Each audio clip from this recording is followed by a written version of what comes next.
Millions of acres of land in Ghana are devastated by illegal mining or galamsey activities.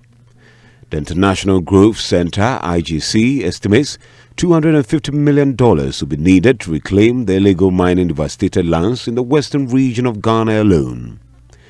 With sustainable management of the soil becoming crucial, a group of scientists in Ghana and Germany are using the fungus to bring life back to Ghana's degraded soils.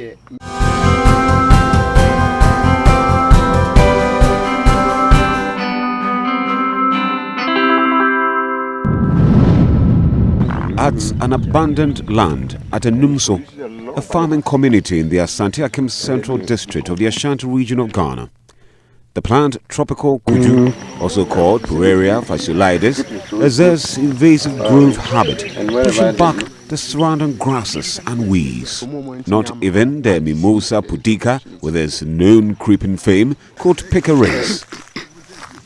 6 years ago, when tropical kuju hadn't set a node and vine in this area, illegal miners had made waste of the land. Their activities stripped the land of its nutrients and exposed it to patchy mercury contamination. Mercury is used for gold extraction. After mining, it's important that we reclaim the site, and if we allow the site to revegetate by itself, it will take several or many years. So we felt that there are some plant species, leguminous plant species, that have the potential to increase soil fertility. So the idea was to aid the revegetation of the area to increase soil fertility so that farmers can use their land again. So we decided to work with some selected plant species. Initially they were 4. We use Gliricidia sepium, the 3 species that you can see here, and then we also use Pureria fasciolidis, and then we use Lucina, this 3 species, and then we also had Mucuna. Mucuna, the species is similar to this, but that one is annual, so the plants could not survive after the first year. So now currently we have 3 of the species surviving, and the main aim or the objective was to augment soil carbon, because if the soil is excavated and washed, organic matter is lost. So we needed to make sure that we increase soil organic matter so that the soil will become fertile. And the plant species we also selected, they also have the ability to fix nitrogen into the soil. These are the nodules.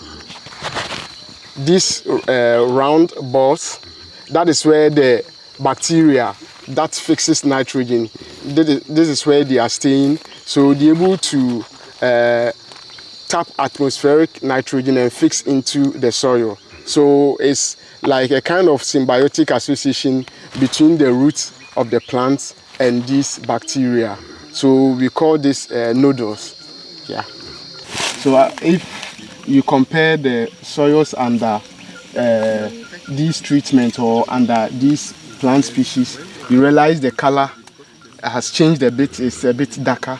When you compare, you move to the area where we did not plant any of the species, you realize that the color is more red.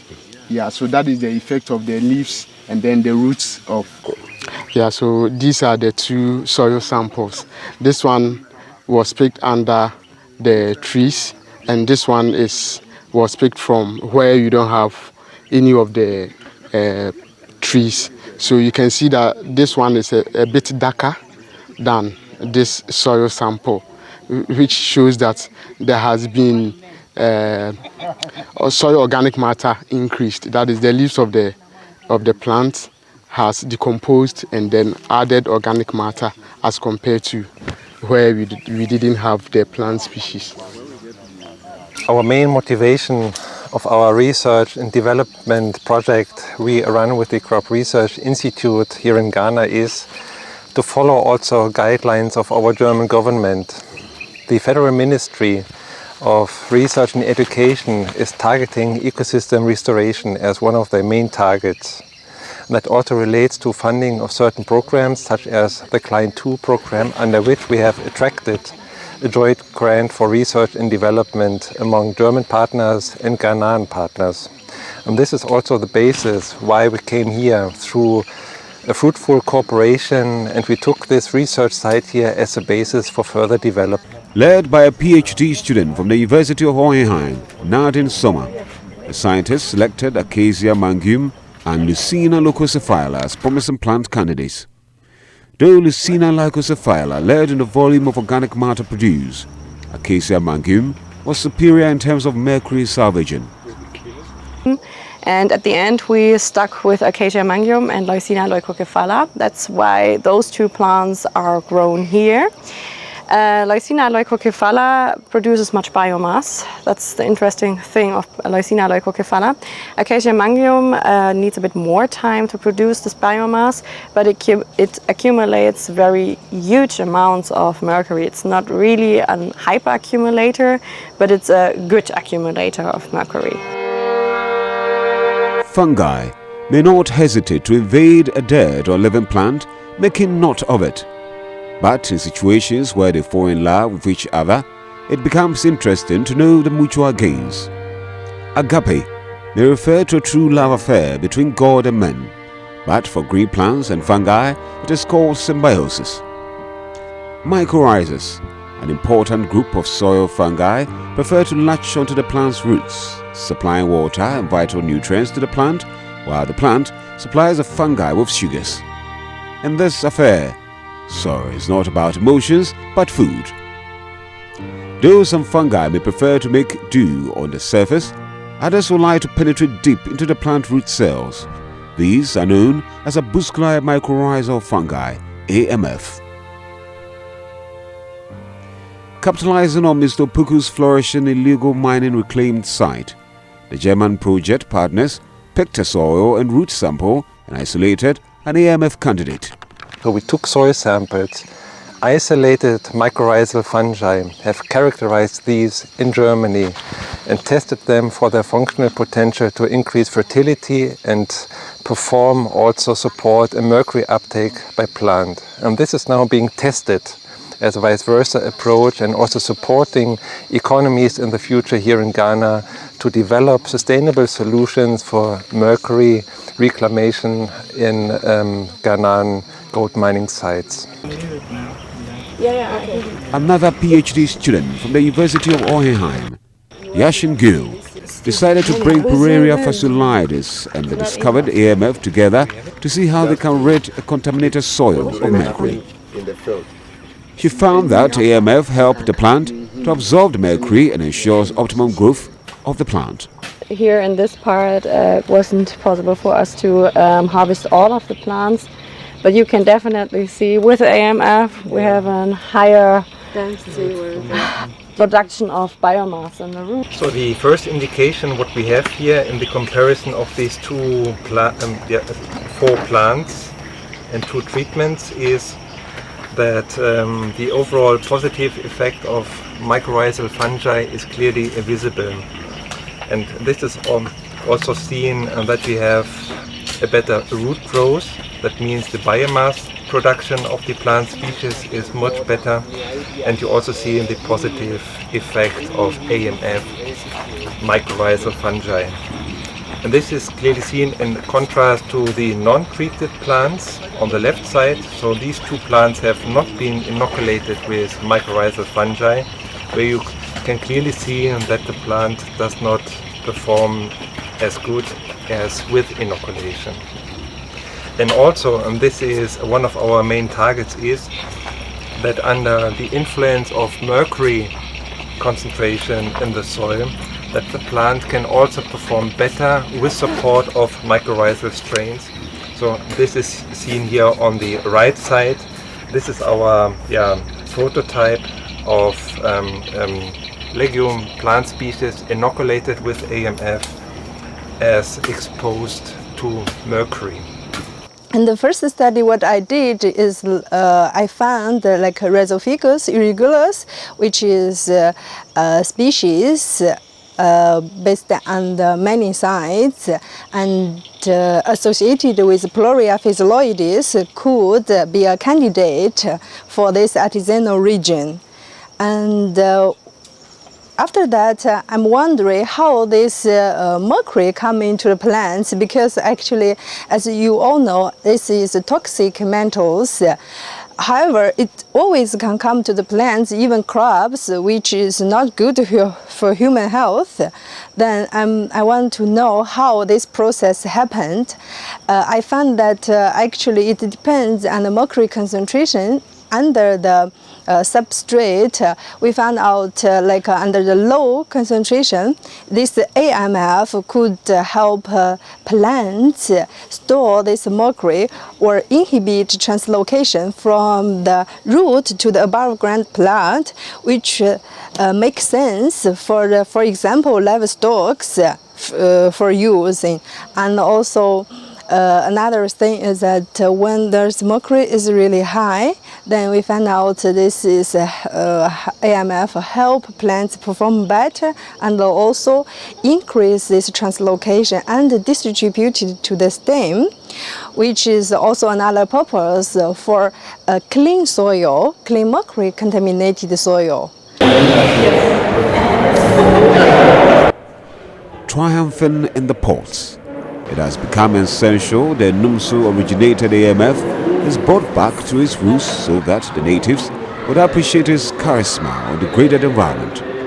The scientists have therefore been meeting the chiefs and elders of the town to apprise them of the results and discuss ways to scale it up.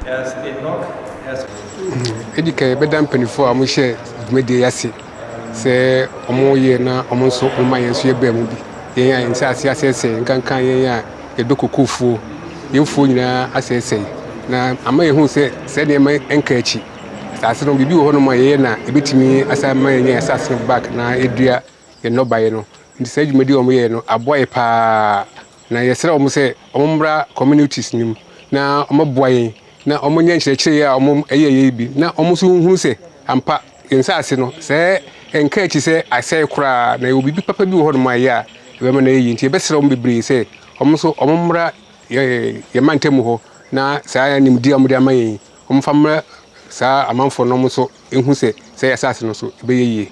There is the potential to use mycorrhiza to help rejuvenate our soils and also take the heavy metal mercury from the soil to make the soil better for agricultural purposes. Today we have observed that the mycorrhiza has improved the rooting system of these plants, and hence there is the potential to develop this mycorrhiza into a commercial scale that can be used in all the galamsey sites to be able to take the mercury and rejuvenate our soils. We are thinking of sustainable management of our soils, not using any synthetic, but we are using environmental services, natural materials to go back to the soil and use them to bring back the soil to life. If you go to all the areas that we are practicing galamsey, the land is devastated. Cocoa farms are destroyed, and we believe that this our mycorrhiza, which is indigenous, that has been developed, can be used in our communities to revitalize our soils for agricultural purposes. We believe, based on our research findings, that aside these technical know-hows and these technical advances that are being propagated, it can only be successfully implemented on a practical basis under a convenient governance and institutional framework. And these would require the collaboration of stakeholders, both from the private, the public, and of course the community level sectors. At the community level, especially where the action is happening, where there's the land degradation based due to artisanal small-scale mining and the illegal ones as such. It will be necessary for significant stakeholders like the chiefs, the traditional authorities, the unit committees, the assemblymen to collaborate intensely with some of these government institutions, regulators, NGOs who can support to influence the activities or the behaviors of miners, of landowners, of course, and of community members themselves to ensure that this is successful.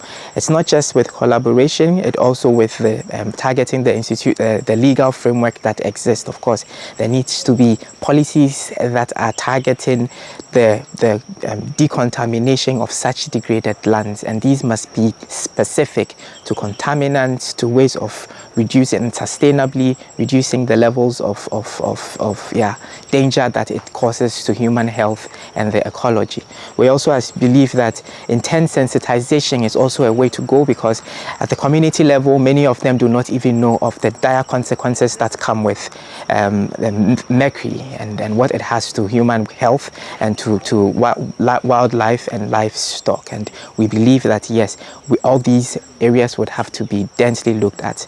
We should not forget the impact research and development has on this our goals. We have to focus on intense research, move beyond just fundamental research and into applied research. We should carry many of these our findings onto the field, conduct demonstrations and field demonstrations, carry out field days for the communities to be part of these activities. Last but not least, I would want to talk about the component of creating the economic opportunities out of this innovation.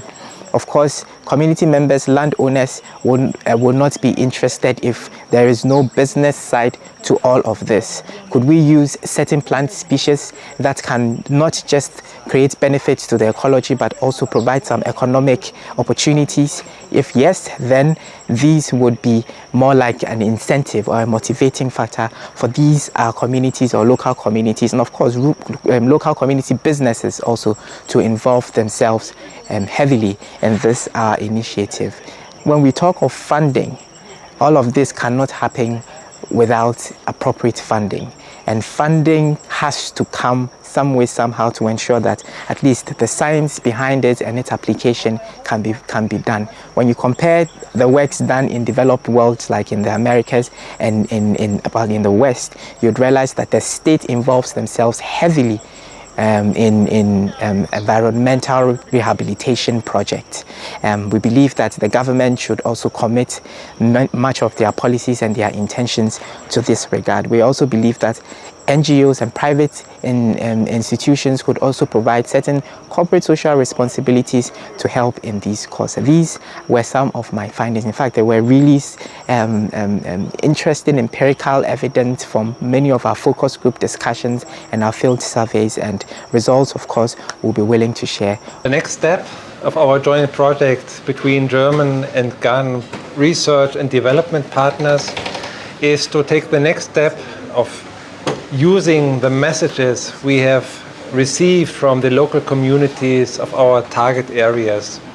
This knowledge will, of course, help us to further develop our ideas of sustainable solutions for soil fertility enhancement and also decontamination of mercury from abandoned mining sites.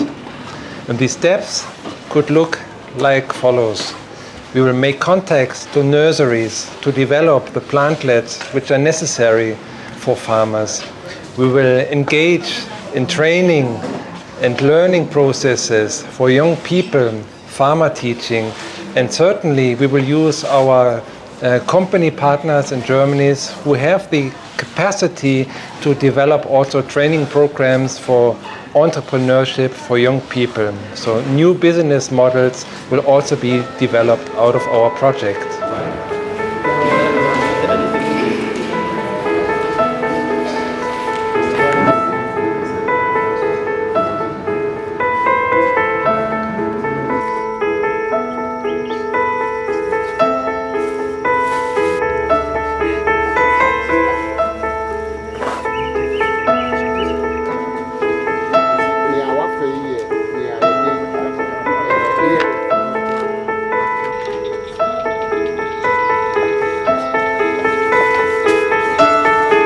As both the Ghanaian and German governments are perplexed at ways to reclaim the land, Abuscula mycorrhizal fungi AMF and leguminous trees give hope for an effective and sustainable and less costly technology to revitalize Ghana's degraded lands.